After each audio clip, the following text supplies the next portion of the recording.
അപ്പോൾ പ്രിയപ്പെട്ട പ്രേക്ഷകരെ, നമ്മൾ തലക്കെട്ടുകൾ വിശദമായി കണ്ടു കഴിഞ്ഞു. സ്വാഭാവികമായി നമ്മൾ തുടക്കത്തിൽ പറഞ്ഞതുപോലെ രാഹുൽ മാങ്കൂട്ടത്തിൽ എന്ത് സംഭവിക്കാൻ പോകുന്നു എന്നാണ് നമ്മൾ ആദ്യം. ഇന്ന് ഒരു പക്ഷേ തദ്ദേശ തെരഞ്ഞെടുപ്പ് വാർത്തകളെക്കാൾ ഇന്ന് ഏറ്റവും കൂടുതൽ പ്രധാനപ്പെട്ടത് രാഹുലിന്റെ ഒരു കേസും അതിലൊരു തുടർ ഫോളോ അപ്പ് ഒക്കെ എങ്ങനെയായിരിക്കും, രാഹുലിനുടൻ കസ്റ്റഡിയിൽ എടുക്കുമോ, എന്താണെന്ന് സംഭവിക്കാൻ പോകുന്നത് തന്നെയായിരിക്കും. എന്തായാലും ഇന്ന് രാവിലെ തന്നെ കേസെടുത്തിരിക്കുന്നു പോലീസ്. വലിയ മല പോലീസാണ് കേസ് രജിസ്റ്റർ ചെയ്തിരിക്കുന്നത്.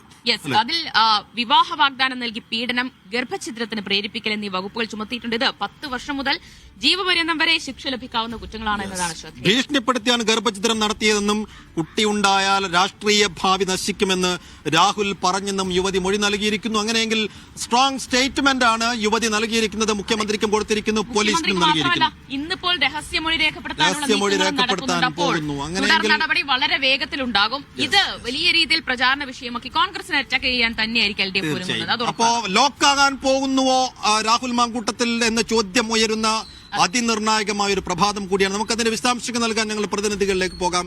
സുനിൽ ഐസക് തിരുവനന്തപുരത്ത് നിന്നും ജംഷീർ പാലക്കാട്ടും. സുനിൽ ഐസക്കിലേക്ക്. സുനിൽ, എന്തായാലും ഇന്നിപ്പോൾ നടക്കാൻ പോകുന്നത് എന്തൊക്കെയാണ്? രാഹുലിനെ ഉടൻ കസ്റ്റഡിയിൽ എടുക്കുമോ? രാഹുൽ ജാമ്യത്തിനായുള്ള നീക്കം നടത്തുമെന്ന് പറയുന്നു.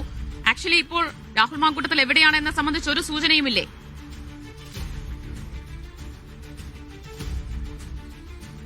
ദിവ്യ, Saifuddin, good morning. Rahul Mankoottam MLA അറസ്റ്റിലേക്ക് അന്വേഷണ സംഘം കടക്കുന്നു എന്നതാണ് ഏറ്റവും പ്രധാനപ്പെട്ട, ഏറ്റവും നിർണായകമായ കാര്യം. പെൺകുട്ടിയുടെ പരാതി ഇന്നലെ മുഖ്യമന്ത്രിയുടെ ഓഫീസിലെത്തിയതിന് തൊട്ടു പിന്നാലെ തിരക്കിട്ട നീക്കങ്ങളാണ് ഇതുമായി ബന്ധപ്പെട്ട് നടന്നത്. തിരക്കിട്ട നടപടിക്രമങ്ങളാണ് നടന്നത്. പരാതി പൊടുന്നതിന് തന്നെ DGPക്ക് കൈമാറുന്നു. DGP അത് ADGP H വെങ്കടേഷിന് കൈമാറുന്നു. അവിടെ നിന്നാണത് അതായത് പോലീസ് സ്റ്റേഷനുകളിലേക്ക് പോകുന്നത്. DYSP S സുദർശൻ നേതൃത്വത്തിലുള്ള അന്വേഷണ സംഘം അപ്പോൾ തന്നെ ഈ പെൺകുട്ടിയുടെ മൊഴി രേഖപ്പെടുത്തുന്നു. ഇന്നലെ രാത്രി വൈകി പെൺകുട്ടിയുടെ താമസ സ്ഥലത്തെത്തി വിശദമായ മൊഴി രേഖപ്പെടുത്തി. തന്റെ ഡിജിറ്റൽ തെളിവുകൾ കൂടി പെൺകുട്ടി നൽകുന്നു മുഖ്യമന്ത്രിക്ക്, മുഖ്യമന്ത്രിയുടെ ഓഫീസിന്. അതിൽ പരാതിയിൽ വളരെ വിശദമായി കാര്യങ്ങൾ പറയുന്നുണ്ട്. അതിനൊപ്പം ഇതുവരെ പുറത്തു വന്നതും അല്ലാത്തതുമായ ശബ്ദരേഖകൾ, വാട്സാപ്പ് ചാറ്റുകൾ, ആശുപത്രിയിൽ പോയതിന്റെ ഡോക്യുമെന്റ്സ്, അത്തരം കാര്യങ്ങൾ അടക്കമുള്ള ഈ പരാതിക്കൊപ്പം നൽകിയിട്ടുണ്ട്. ആ പരാതിയാണ് മുഖ്യമന്ത്രി DGPക്ക് കൈമാറുന്നത്. ആ പരാതിയുടെ അടിസ്ഥാനത്തിൽ, ആ ഡിജിറ്റൽ തെളിവുകളുടെ അടിസ്ഥാനത്തിൽ കൂടിയാണ് ആ പെൺകുട്ടിയുടെ മൊഴി ഇന്നലെ DYSP സുദർശന്റെ നേതൃത്വത്തിലുള്ള പോലീസ് സംഘം രേഖപ്പെടുത്തിയത്.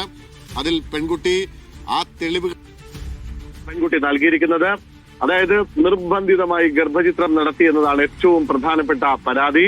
അതായത് ആദ്യം തനിക്കൊരു കുഞ്ഞിനെ വേണമെന്ന് ആവശ്യപ്പെട്ട് കൃത്യമായി ലൈംഗിക ബന്ധത്തിൽ ഏർപ്പെടുകയും അതിനുശേഷം പിന്നീട് ഗർഭിണിയാണെന്ന് അറിഞ്ഞപ്പോൾ അതിനെ കളയാനായി നിർബന്ധിക്കുകയും ചെയ്തു. അതിന്